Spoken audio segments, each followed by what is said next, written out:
Hi, I'm Aidan Rodley and this is Mainland Matters as we give you an update on what's happening in all things South Island racing, and of course not too far away from Winter Cup Grand National Week in the south as well. But first, we've got one final meeting to look at from Riccarton this weekend. We'll also have a look back at Omaru Cup Day. But first, let's give you an update on a couple of things in the breeding front from the south as well.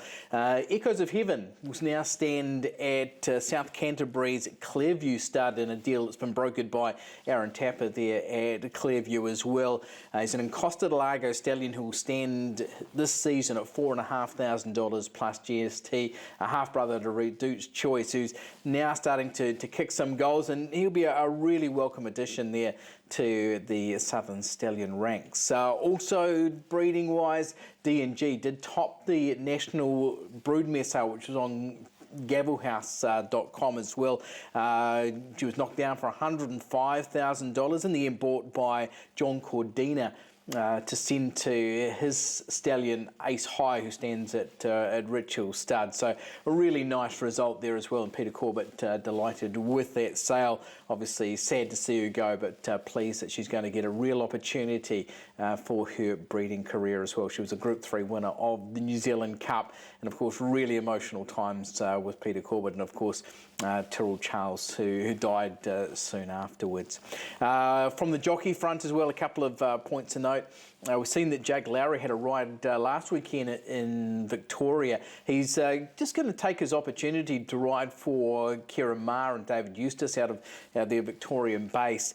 And he'll be there, he tells me, till September at least, just giving himself an opportunity, giving himself a chance to get a feel for it. And ideally, things do fall in place. So wish Jake all the best over there as well. And the latest on Shankamuni Andy, he will ride at Friday's Riccarton meetings, taken 4 rides there. His first ride back from that fall at Ashburton, where he did sprain his ankle, was pretty heavily strapped, but he said he's walking around on it comfortably. He's been back riding track work and all A-OK for a return to the races on Friday.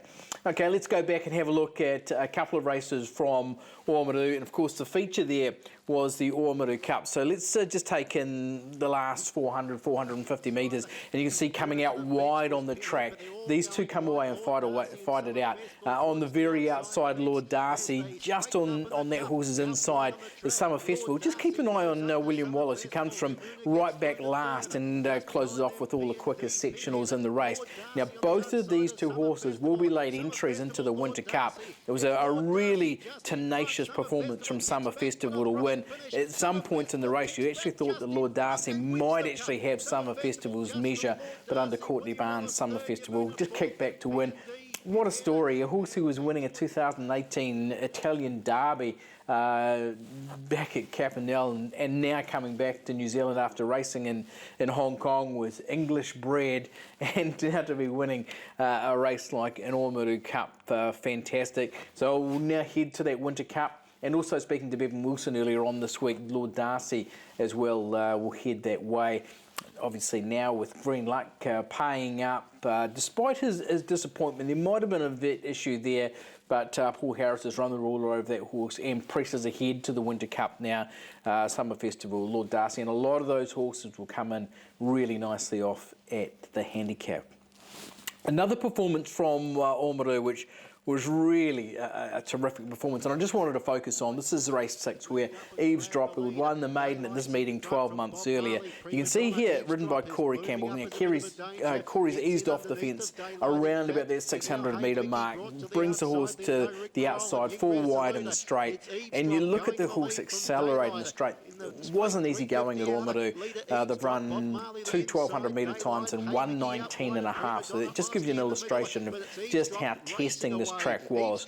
But look at Eavesdrop really come away from them and win so impressively. 11.5 lengths on the line, and just an armchair ride for Corey Campbell, another rider who was injured, and good to see him back riding there at Oamaru on Cup Day as well. So those latest Winter Cup entries were updated this week. The other late entry going into the race was Frankie the Fox, who's won each of his last two as well, so he'll add another string to that race also.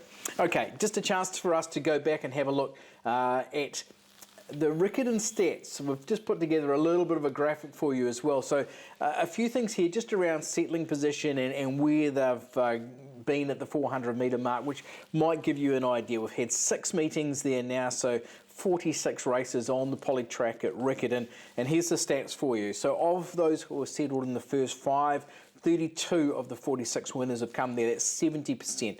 46%, 21 of the 46 winners have won from being in the first 3 in running, and you can see further down that 26%, basically a quarter of them, have led throughout. At the 400 metre mark, here's a key stat. 61% of them, 28 of the 46 winners, were in the first 3, and 16 of the 46 were in front as well. Just a couple of things on inside and outside barrier as well, just to give you an idea about how it's playing. So 9% have won from the outside barrier and 10 from the inside, so 10 of the 46, so 22% have won from that inside barrier. So it's just a small sample size at 46, and we'll keep monitoring that as we continue, but it might just give you something to think about as you go towards this weekend's race, this Friday's race meeting at Riccarton.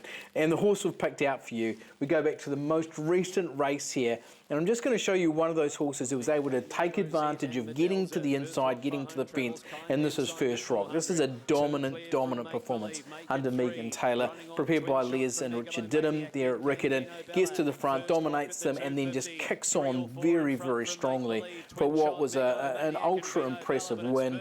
Runs the quickest last 800 and 600 of the race in 109.56, dominating them from the front. Another one of those key stats that we spoke about from the lead as well.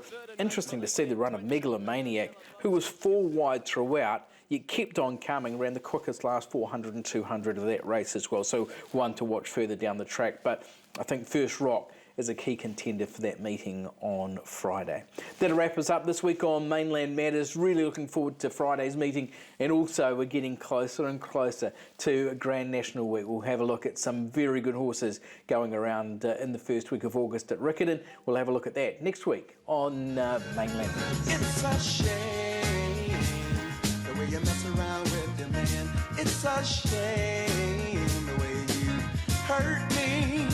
It's a shame the way you mess around with your man. I'm sitting all alone by the telephone, waiting for your